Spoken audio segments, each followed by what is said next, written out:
You, John Fitzgerald Kennedy, do solemnly swear. I, John Fitzgerald Kennedy, do solemnly swear. That you will faithfully execute the office of President of the United States. That I will faithfully execute the office of President of the United States. And will, to the best of your ability.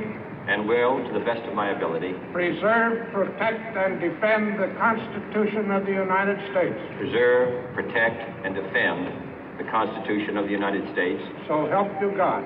So help me God.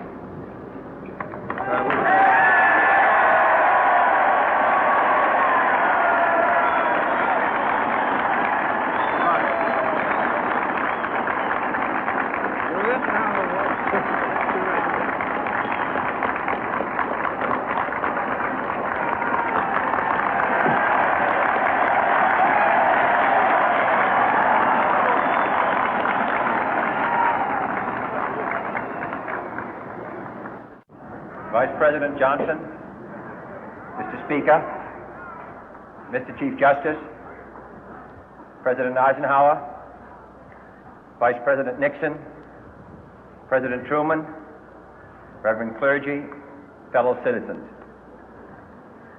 We observe today not a victory of party, but a celebration of freedom, symbolizing an end as well as a beginning, signifying renewal as well as change. For I have sworn before you and Almighty God the same solemn oath our forebears prescribed nearly a century and 3/4 ago.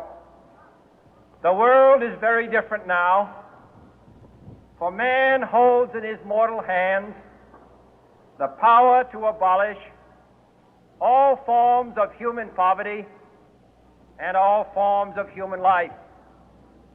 And yet the same revolutionary beliefs for which our forebears fought are still at issue around the globe. The belief that the rights of man come not from the generosity of the state, but from the hand of God. We dare not forget today that we are the heirs of that first revolution.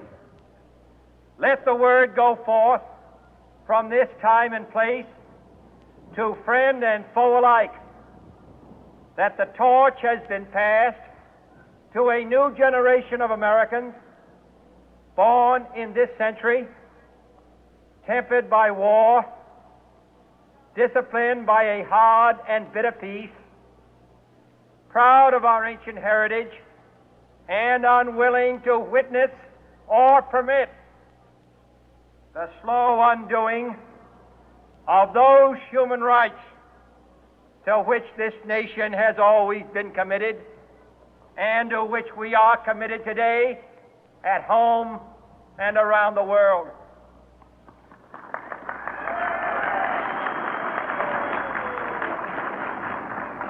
Let every nation know, whether it wishes us well or ill, that we shall pay any price, bear any burden, meet any hardship, support any friend, oppose any foe to assure the survival and the success of liberty.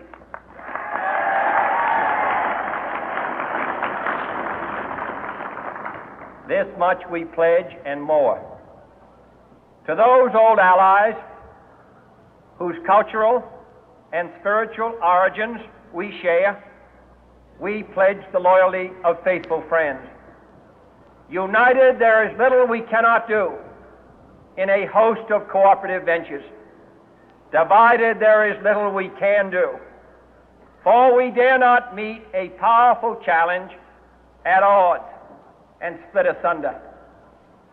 To those new states whom we welcome to the ranks of the free, we pledge our word that one form of colonial control shall not have passed away, merely to be replaced by a far more iron tyranny.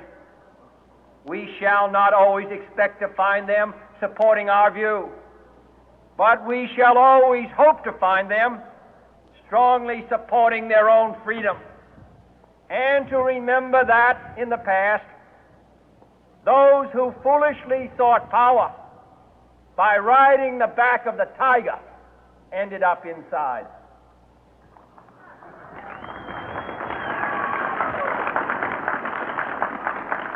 To those people in the huts and villages of half the globe struggling to break the bonds of mass misery, we pledge our best efforts to help them help themselves for whatever period is required, not because the communists may be doing it, not because we seek their votes, but because it is right.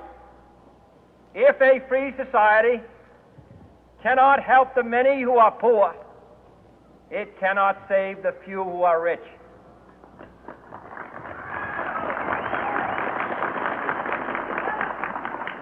To our sister republics south of our border, we offer a special pledge to convert our good words into good deeds, in a new alliance for progress, to assist free men and free governments in casting off the chains of poverty. But this peaceful revolution of hope cannot become the prey of hostile powers. Let all our neighbors know that we shall join with them to oppose aggression or subversion anywhere in the Americas. And let every other power know that this hemisphere intends to remain the master of its own house.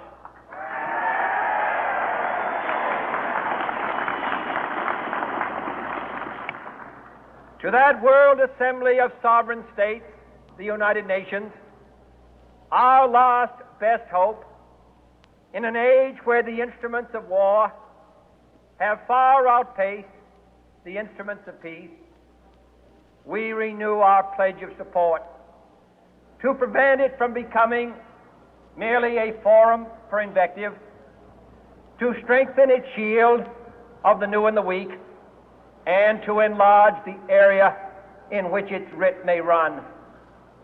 Finally, to those nations who would make themselves our adversary, we offer not a pledge, but a request that both sides begin anew the quest for peace.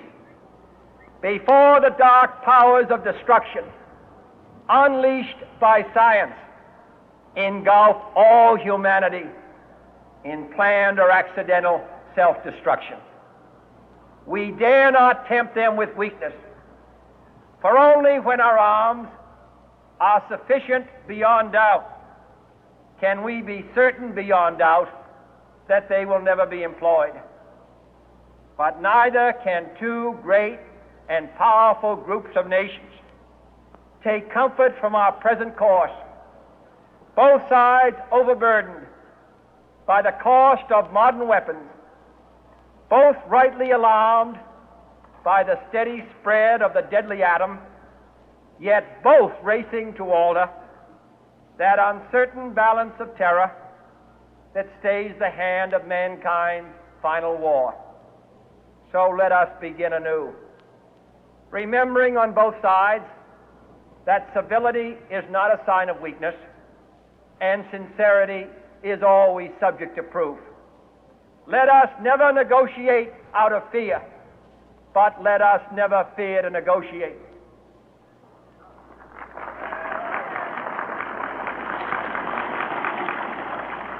Let both sides explore what problems unite us, instead of belaboring those problems which divide us. Let both sides, for the first time, formulate serious and precise proposals for the inspection and control of arms, and bring the absolute power to destroy other nations under the absolute control of all nations.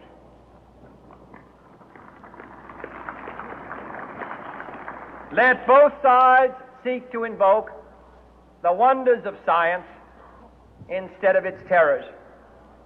Together, let us explore the stars, conquer the deserts, eradicate disease, tap the ocean depth, and encourage the arts and commerce.